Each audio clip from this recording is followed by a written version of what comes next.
மக்களே வணக்கம். இது பார்த்தீங்கன்னா இந்த கொய்யா மரம் பாருங்க, வச்சு கிட்டத்தட்ட ஒரு 2 வருஷம் ஆக போகுது. செடி மரம் வந்து நல்லா வளர்ந்துச்சு. மரம் வந்து பார்த்தீங்கன்னா வளர்ந்து காய் இல்லை அப்படின்னு சொல்லி வீட்டில் சொல்லிட்டு இருந்தாங்க. கிட்டத்தட்ட வந்து ஒரு 2 வருஷத்தில் ஒரு 2 மாதம் வந்து கொய்யாக்காய் வச்சு நம்ம வந்து பெருசாகிடுச்சு. கொய்யாக்காய் பார்த்தீங்கன்னா வந்து ரொம்ப பெருசாக இருக்குங்க.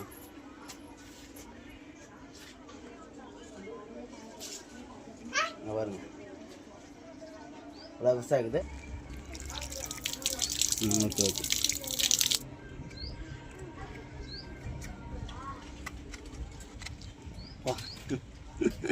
ஐட்டே அப்பா செங்கப்பா நின்று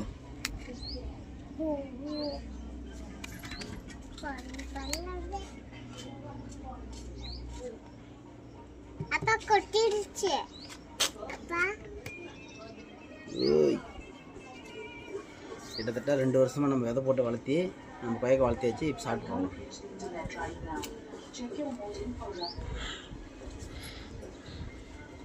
சூப்பராக இருக்குது. இந்த மாதிரி நீங்களும் வந்து எதாவது ஃபார்மர்ஸில் வந்து வளர்த்தி இது பண்ணிங்கன்னா கமெண்ட் பண்ணுங்கள்.